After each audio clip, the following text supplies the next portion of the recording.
Bien, salut à toutes et à tous, on se retrouve ici pour une nouvelle vidéo. On est ici dans le parc des grottes de Postojna. Donc vous voyez, c'est assez sympa, on a un petit cours d'eau qui coule, on a un petit pont là-bas, il y a des espaces verts.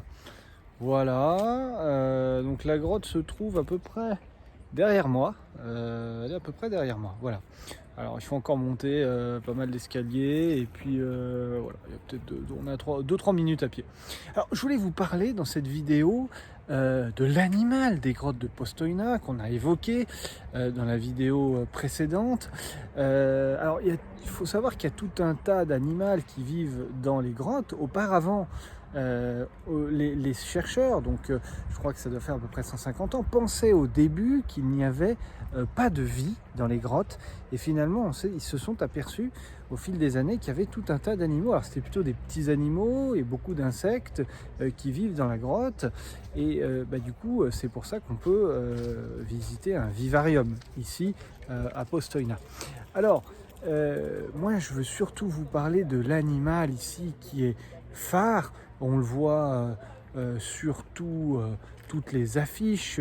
Il est même en peluche, vous pouvez l'acheter. Il est sur des verres, il est partout, il est même sur les murs. Il s'agit du proté-anguillard, aussi appelé poisson humain ou encore bébé dragon. Alors en fait c'est une petite salamandre, comme un petit, pas vraiment un serpent, mais plutôt une salamandre qui vit essentiellement en milieu aquatique.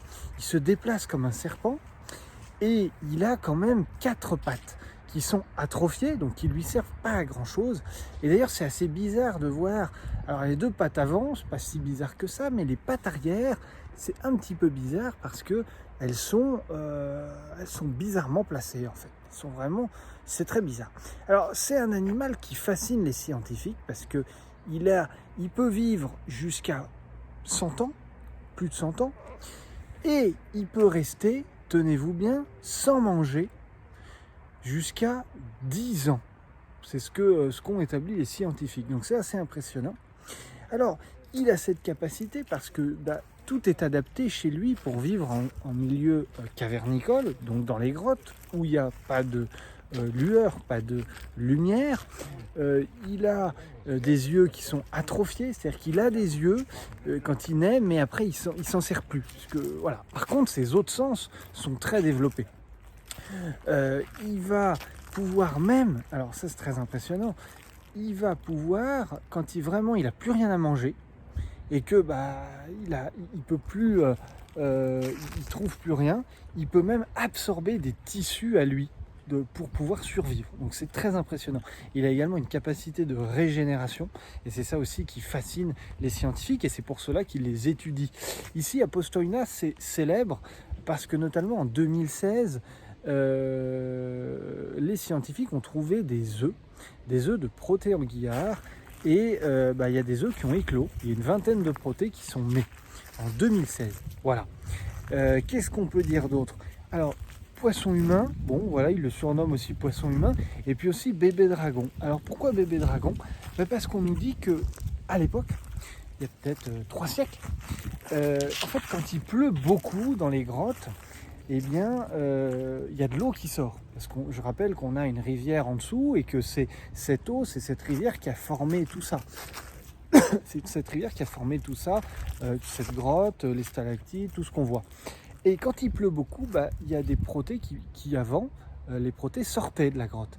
Et quand des gens de la campagne trouvaient ces protés, ils se disaient c'est des bébés dragons. Voilà, donc c'est la légende, c'est une histoire, voilà. Donc voilà, cette vidéo pour vous parler du proté qui moi me fascine, vraiment me fascine. Alors si vous voulez le voir, vous n'avez pas besoin de payer pour le vivarium, puisque à la fin de la visite de la grotte, vous avez accès à un grand aquarium, parce qu'il vit dans l'eau, il vit essentiellement dans l'eau, en fait il vit dans l'eau mais au sol, c'est-à-dire qu'on a accès à un grand aquarium et on peut en voir, nous on en a vu 2-3, et moi je suis resté assez longtemps, et en fait il est au sol dans de la roche, avec de l'eau. Voilà, c'est un animal qui est translucide et qui est un peu translucide, transparent, dont sa peau est assez proche de l'être humain. C'est aussi pour ça qu'ils essayent qu'il intéresse la recherche. Et puis, on n'a pas pu prendre de photos parce qu'il ne faut pas de flash. Alors, est-ce qu'il y a un élément marketing commercial pour lequel on ne peut pas prendre de photos? Je pense que c'est pas impossible, mais on peut surtout pas prendre de flash parce que le flash, lui, il est habitué à rester dans des milieux sombres et le flash pourrait, en tout cas de ce qu'on nous a dit, abîmer sa peau. Voilà. Bon, est-ce que c'est vrai, est-ce que c'est pas vrai, c'est pour un élément marketing, bon, voilà. En tout cas, si ça vous intéresse, n'hésitez pas à aller jeter un œil sur le Protéan guillard. Moi je trouve ça assez intéressant, d'autant que c'est un animal qui intéresse beaucoup la recherche pour plus tard. Voilà, si cette vidéo vous a plu, n'hésitez pas à nous mettre un petit like et un commentaire. Quant à moi, je vous dis à très bientôt pour de nouvelles vidéos. On va aller jeter un petit coup d'œil au château de Predjama qui est à 9 km. À très bientôt, ciao, bye bye.